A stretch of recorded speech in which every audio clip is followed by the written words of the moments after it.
इत्तेहाद news को देखने से पहले सब्सक्राइब कीजिए हमारे चैनल को, लाइक कीजिए और बेल आइकॉन पर क्लिक कीजिएगा। अस्सलाम वालेकुम रहमतुल्लाहि व बरकातुहू। इत्तेहाद न्यूज़ में आप सभी का खैर मकदम है। कोरोना वबा की वजह से गुज़िश्ता 2 साल से सऊदी हुकूमत की जानिब से यहाँ से किसी को हज के लिए आने की इजाज़त नहीं थी। ये अल्हम्दुलिल्लाह बहुत बड़ी खुशी की बात है कि हज 2022 के लिए तैयारियाँ शुरू हो चुकी हैं। अलबत्ता बहुत सारे रहनुमा खतूत बनाए गए थे जिनमें उम्र की क़ैद और सेहत से मुतल्लिक बहुत सारी हिदायत को लाजमी करार दिया गया था, जिसकी वजह से हज की अर्जियों में काफ़ी कमी देखने को मिली है। अलबत्ता फिर भी तकरीबन 80,000 हिंदुस्तानी मुसलमान इस मरतबा हज का फ़रीज़ा अंजाम दे सकेंगे। हज कमेटी ऑफ इंडिया के ज़रिए 56,601 और हज ग्रुप ऑर्गेनाइज़र्स के ज़रिए 22,636 मुसलमान इस मरतबा हज अदा करेंगे। पूरे मुल्क भर में सिर्फ 10 एम्बार्केशन पॉइंट्स बनाए गए हैं जहां से तमाम मुसलमान जो ज़ायरीन हैं वो परवाज़ें इख्तियार करेंगे।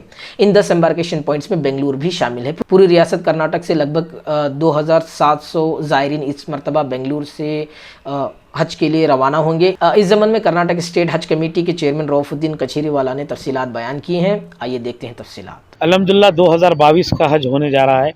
कुल हमारे पास कर्नाटक स्टेट में 4,235 एप्लीकेशन आए थे, जिसमें हमें जो टारगेट मिला है 2,752 का टारगेट मिला। जो पहले हमारे पास लगभग 6,500-7 हज़ार हाजी कर्नाटक से जाते थे, इस कोविड की महामारी से सऊदी गवर्नमेंट और इंडियन गवर्नमेंट ने हमें टारगेट कम दिया है, बल्कि पूरे स्टेट को टारगेट मिला है। और इस कोविड की वजह से 65 साल की उम्र का भी एक एज लिमिट रखा गया था, उससे भी एप्लीकेशंस कम होने की वजह से, और 2,752 इंशाल्लाह हमारे कर्नाटक स्टेट से हज को जाएंगे। दूसरी बात यह है कि पहले बीदर, गुलबर्गा, यादगीर के लोग हैदराबाद टर्मिनल से जाते थे, वो अब फिर बेंगलुरु से ही जाएंगे। जैसा कि हमारे बेलगाम के गोवा से जाते थे, वो भी बेंगलुरु से जाएंगे। मंगलूर वाले मंगलूर से जाते थे, वो भी बेंगलुरु से। बहरहाल पूरे कर्नाटक स्टेट के हाजी बेंगलुरु एयरपोर्ट से वो रवाना होंगे मदीने के लिए। और उसके साथ साथ हमारे आंध्र प्रदेश चित्तूर ज़िले के भी हमें कुछ हाजी दिए गए हैं, वो भी बेंगलुरु एयरपोर्ट से रवाना होंगे। तो इस वक्त 2022 का जो हज हो रहा, हमने ट्रेनिंग प्रोग्राम सुन के स्टार्ट कर रहा है, कोविड और जो उनका वैक्सीनेशन इंजेक्शन का प्रोग्राम, पोलियो ड्रॉप्स का, तो तमाम हमारे यहाँ तैयारी चल रही है। अल्हम्दुलिल्लाह इस साल 2022 बड़े अच्छे पैमाने पे हम हाजियों की खिदमत करेंगे और उनको जो है ठीक ढंग से उनकी खिदमत करने का काम करेंगे। तो इजाफी कोटा मिलने की उम्मीद है? अभी तो सऊदी गवर्नमेंट पता नहीं, कुछ हो सकता, कुछ बढ़ा सकती है, क्योंकि जो है कोविड का वो लोग कोविड की वजह से इतना तो दिए, लेकिन यहाँ इंडियन गवर्नमेंट भी सऊदी गवर्नमेंट को ने रिक्वेस्ट किया है कि कुछ हमें और टारगेट बढ़ के दे। तो वेटिंग के लिए तो काफ़ी हमारे पास लगभग 1,500 से 2,000 वेटिंग है। अभी वेटिंग वाले सब लोग इंतज़ार में हैं। तो पहले जो एप्लीकेशन डाले थे मैक्सिमम लोग जाते, कोई लोग जो है किसी फैमिली प्रॉब्लम या और कोई वजह से प्रॉब्लम हो तो वो वेटिंग डिलीट होता है, उससे जो वेटिंग वाले हैं उनको हमने कंफर्म करते हैं। तो किस तरह की तैयारियां हैं रियासती हज कमेटी की जानिब से? अल्हम्दुलिल्लाह कर्नाटक स्टेट हज कमेटी पिछले 2 साल से जो कोविड की महामारी की वजह से हमने कोविड सेंटर बनाया था, लगभग 100 कमरे हमारे कोविड में इस्तेमाल में आए थे। अभी हमने उसको पूरी तरीके से तैयारी कर रहे हैं, हज भवन को अच्छी तरीके से सजा रहे हैं। बहरहाल जितना भी हम जो खिदमत हो सकती है जो हज भवन कर्नाटक का, उसको और हम अच्छा से करने की कोशिश कर रहे हैं।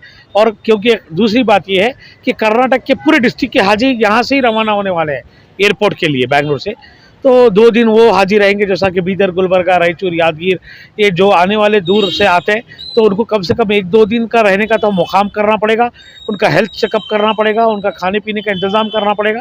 तो इस वजह से हम लोग हज भवन को काफ़ी अच्छी तरीके से तैयारी कर रहे हैं। तो इस साल 2022 का बहुत अच्छी तरीके से हम हाजियों की खिदमत कराएंगे। हज तरबियती प्रोग्राम कहाँ पर होंगे? ये हम जोन वाइज बनाए हैं, लगभग हमारे 8 जोन हैं।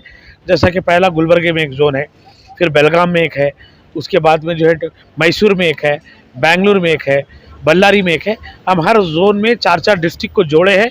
4-4 डिस्ट्रिक्ट पे 1-1 दिन का, कहाँ 2-2 दिन का ट्रेनिंग प्रोग्राम रहेगा, जिसमें परफेक्ट पर्सन, हाल ही में बॉम्बे में वो हमारे को ट्रेनिंग जो दिया गया है, यानी कि जो ट्रेनर्स को हमने परफेक्ट ट्रेनर्स को वहाँ पे भिजाया था, ट्रेनिंग ली है, वो ट्रेनर हमारे यहाँ ट्रेनिंग देंगे पूरे हाजियों के कब लिए। से शुरू होगा सर? तो अब अभी हम 2 दिन में वो ट्रेनिंग का प्रोग्राम स्टार्ट कर रहे हैं। फ्लाइट का शेड्यूल देख रहा है, क्योंकि फ्लाइट का जो शेड्यूल मिलेगा तो उसके बाद से पहले अब ट्रेनिंग का प्रोग्राम, ये फर्स्ट वीक में हमारी ट्रेनिंग स्टार्ट हो जाएगी अलहमदुलिल्लाह। तो रियासत कर्नाटक के तमाम आज़मीन जिद्दा जाएंगे या मदीना जाएंगे? मदीना जाएंगे, सभी लोग, पूरे हाजी लोग मदीना जाएंगे। अभी हमें बॉम्बे से जो सेंट्रल हज कमेटी गवर्नमेंट ऑफ इंडिया की तरफ से गाइडलाइंस आ रहे हैं धीरे धीरे। कितनी परवाह से रवाना होंगे?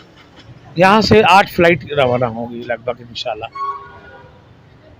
तो क्या पैगाम दे रहे हैं आप जो सफ़र की तैयारी कर रहे हैं उनके लिए? मैं सभी मालूमात देना चाह रहे हैं? अल्हम्दुलिल्लाह सभी हाजियों को, जो भी लोगों का सिलेक्शन हुआ है वो तैयार रहे, हेल्थ का ख्याल रखिए। ख़ास तौर पे हेल्थ की एक बहुत प्रॉब्लम है सभी लोगों को, जितने हाजियाँ हैं मैं अल्हम्दुलिल्लाह उनके लिए ये मैसेज देना चाहता हूँ, आप अपनी हेल्थ को फिट रखिए, हेल्थ का ख्याल रखिए, और जो ट्रेनिंग दे रहे हैं उस ट्रेनिंग को आप अटेंड कीजिए। ट्रेनिंग में परफेक्ट लोग जो ट्रेनिंग हालात के मुताबिक आपको ट्रेनिंग बताने वाले हैं, उस ट्रेनिंग को अटेंड कीजिए, वैक्सीनेशन, पोलियो ड्रॉप लीजिए और अल्हम्दुलिल्लाह आपका हज आसान होगा। कोविड वैक्सीनेशन के बारे में क्या हिदायत है? ये कोविड का तो पहले गवर्नमेंट गाइडलाइंस दिया था, जो कोविड शीट जो 2 इंजेक्शन लेना था वैक्सीन, वो लेने के बाद ही उनका एप्लीकेशन को हमने एक्सेप्ट किया है कि फिर से एक वैक्सीन दिया जाता है। जो हाजियों को लगभग वहाँ पे लाखों की संख्या होती, हर हाजी को एक वैक्सीन दिया ही जाता है कि वो वैक्सीन से किसी तरह का डिसीज़ ना आए। पोलियो ड्रॉप डाल देते हैं, पोलियो ड्रॉप से भी उनको किसी तरह का प्रॉब्लम ना हो। ये already government of India health and family welfare department से, हेल्थ डिपार्टमेंट से, सऊदी हेल्थ डिपार्टमेंट से गाइडलाइंस है, जो भी हाजी हज के लिए जाता है उसको पोलियो और जो है वैक्सीनेशन दिया जाता है। कब होगा ये काम? ये अल्हम्दुलिल्लाह हम लोग मंडे से चालू कर रहे हैं प्रोग्राम। अभी हम लोग हेल्थ फैमिली वेलफेयर का वेट कर रहे हैं, और जैसे हमें वैक्सीनेशन का डेट मिलेगा हम हर डिस्ट्रिक्ट में डिस्ट्रिक्ट हेल्थ ऑफिसर को, वहाँ के हेल्थ डिपार्टमेंट को लेकर के हम ये प्रोग्राम स्टार्ट करेंगे। आखिर में क्या पैगाम दे रहे हैं? मैं सभी लोगों को, हाजी को जाने वालों को, सबको मुबारकबाद देता हूँ, और एक बार आप अपने हेल्थ का ख्याल रखिए, और अल्हम्दुलिल्लाह इस साल हज के लिए आपको जाना है, वहाँ पे भी आप अपना ख्याल रखिए।